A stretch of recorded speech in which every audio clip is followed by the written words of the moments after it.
Hey guys, it's Dylan. I'm just about to go and sell my Spitfires, so I got the trailer all loaded up with extra parts. There's a bunch of spiders in the doors, and I don't want to put them in my Jeep. But yeah, so I threw them on a trailer here. I got the 3 extra doors, a battery, the soft top frame that's in good condition, and just a whole box of random parts here. But anyway, so this is a Plymouth video, not a Spitfire video.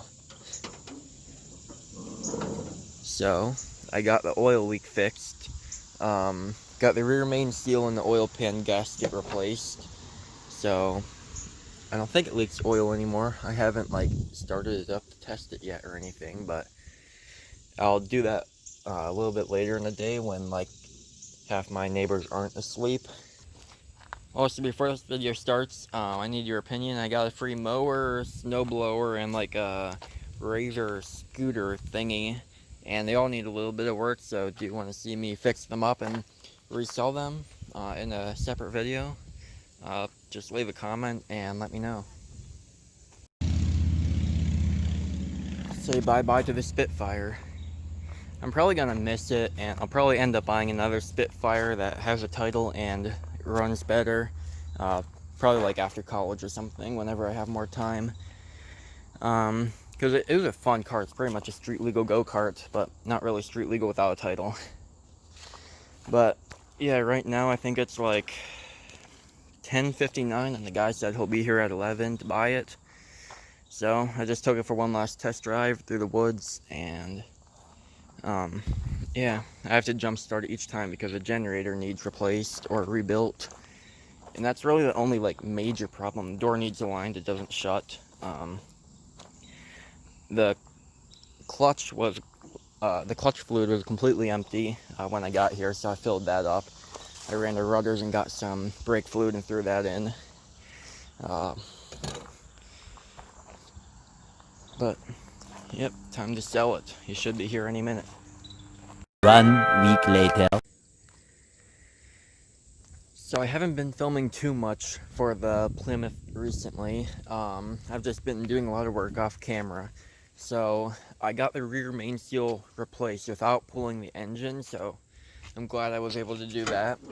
I was able to jack up the engine and then put blocks of wood underneath the engine mounts, and that just kind of kept it up in the air just enough for me to slide out the oil pan, and I was able to replace the whole rear main seal, and it no longer leaks, I don't think. But now I cannot figure out why this doesn't really run right. It doesn't like to idle below, I'm guessing around 1500 RPM. The tach isn't hooked up, so I'm not completely sure.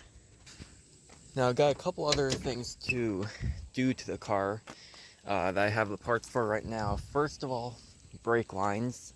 So the brake line was blown right here, and it just shot fluid everywhere, and it started to peel up the paint and stuff. So that's not good. I tried to get this all degreased and cleaned up as best as I could. But yeah, when I got it, I could not figure out why the brakes weren't working and where it was leaking from, because I checked on the ground and everything. I did not see any brake fluid, but this just emptied right out real quick and hardly stopped. But I need to get it hooked up. This line is being a big pain to hook in. It doesn't really stretch that far, so it's hard to reach my hand down there. So I might disconnect the brake line from in here and then connect this first, and then it'll be easier to work on the one under there rather than jamming my hand down there. And it's raining right now, if you can't tell. But yeah, so I have brake lines to do. All I have left is to finish up that brake line and put in this long brake line that goes to the passenger side. It's a couple days later now, and I got my battery hold down. I got it all unboxed and everything. So it's basically just these two little things, and they go up like that, and then you bolt a bolt in the middle there, and then You drill 2 holes in the floor, put these like J hooks through, put them up through the top, and yeah, just put these on, bolt it down, and the battery won't be flopping around in here anymore. So I'm not sure. That's kind of solid right here. I'm not too sure where I want to put it. So I'm gonna kind of look under here, see what's all under here, and see what the best place to put it would be. I think I'll mount it right about here. I'll have solid metal on both sides, and it won't be in the way of the gas tank or anything. So I'm just gonna mark 2 little spots to drill, and then drill it out.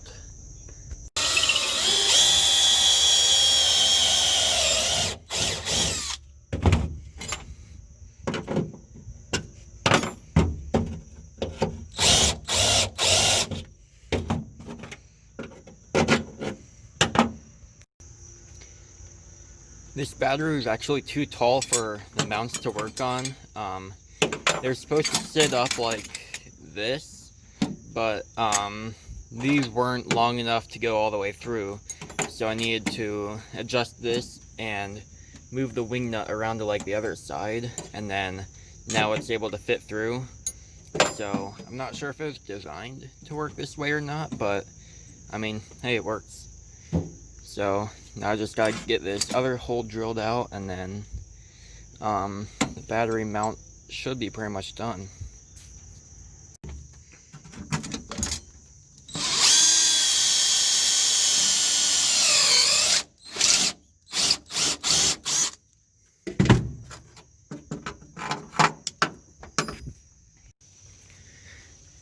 I have a little bit of rust reformer and undercoating that I'm gonna put on the holes. This is really weird. It started to like dry up, and there's just like a big layer of like, I don't know, it's almost just like pure rubber. But yeah, I don't know where my paintbrush went, but this will work. I'm just gonna kind of get it smeared around in this hole. A nice thick layer, and I don't care what this all looks like. The trunk will be replaced eventually. And so there's a bunch of just random rust holes like there, around there, over there, under here, up there. Some around here, I think. So yeah. So I'm just gonna let this dry up for a couple minutes. Maybe I'll put a little bit of extra undercoating and rust reformer around some of these holes so they don't get any bigger. Yeah, I'll probably do that and find like old rag to use instead of a screwdriver. Yeah, she's got a decent amount of weight reduction back here, but surprisingly the unibody frame rails are in good shape. They're all solid. And overall under here it's pretty decent. Like a little bit of surface rust here and there, but even the bottom of the trunk pan, not too terrible, besides there and a couple spots around here.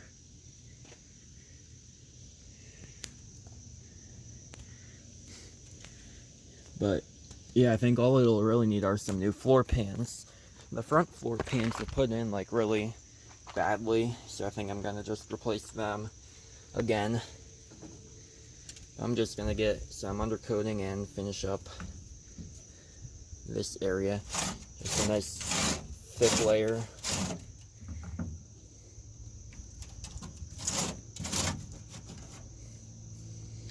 I know this won't really stop a whole lot, but it's better than nothing at all.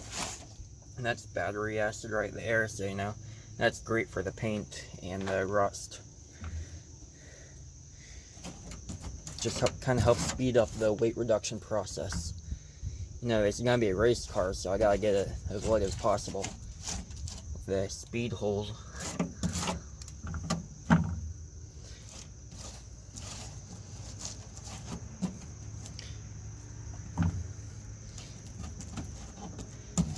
My hands are gonna be stained for a week, maybe 2. I'm just gonna use a bit of purple power degreaser to get this battery acid off. Maybe it'll work, maybe it won't. I don't know, maybe. Good enough. Oh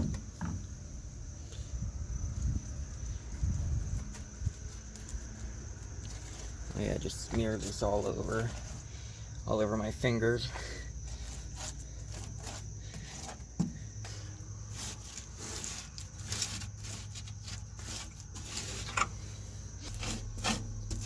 I've given up trying to keep my hands clean.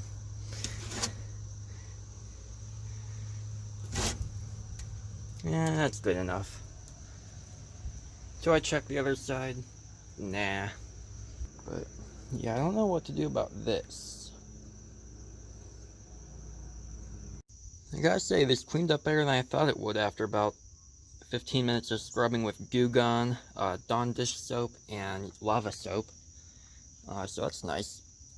And I picked the perfect time to do this when there's a big storm coming and I have to leave the trunk open for ventilation, so that'll be fine. I should probably close this up before I waste it all. Just give it a good stomp. And don't tip it over. Yeah, I'm just gonna wait for this to dry up a bit and then I'll throw the battery back in. I got this all done. Yeah, I put the factory floor mat thing back here so I can hide some of the weight reduction. And so that everything I have in the trunk doesn't fall right out. But, yeah, this is all put in now. I ended up kind of getting impatient and put this all together before the undercoating dried. But the weather is starting to get pretty bad and I don't want to wait and leave this open for it to get all wet and everything, so I just figured I'd do it now. Hence I'll forget to do it later. And yes, I know, these are not battery cables, they're sub cables. I don't know why he used this, probably just cheap. But it's been working for now. I'm gonna make a set of actual battery cables soon for it.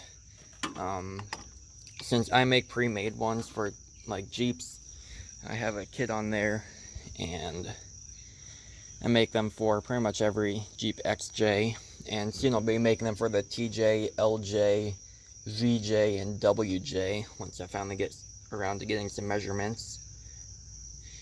But yeah, this shakes like a whole car if I tried to move the battery. So I feel like that's secure enough. I've kind of given up on the brake lines for right now. Nothing really wants to thread into the proportioning valve down there. So I'm just gonna, I might just get a new one. I don't know if the threads are messed up on it or what, but I'm tired of dealing with it. I almost shut the trunk with my keys in it. That would not be good. I mean, I have plenty of rust holes to reach through, but I don't even know if the back seat, I think it comes out so I can crawl back here if I ever lock anything in it.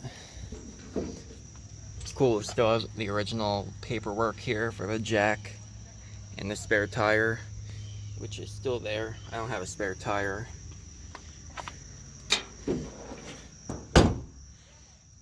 But I think that's all I'm going to record for this video. So if you liked it, remember to like and subscribe, and I'll have another video out later for the brake lines and just a couple other little random things here and there. Mirrors.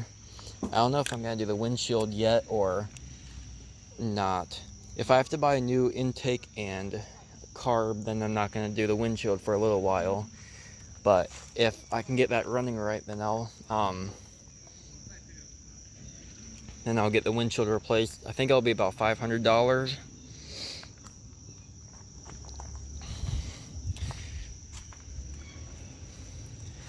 Yeah, stay tuned for the next video.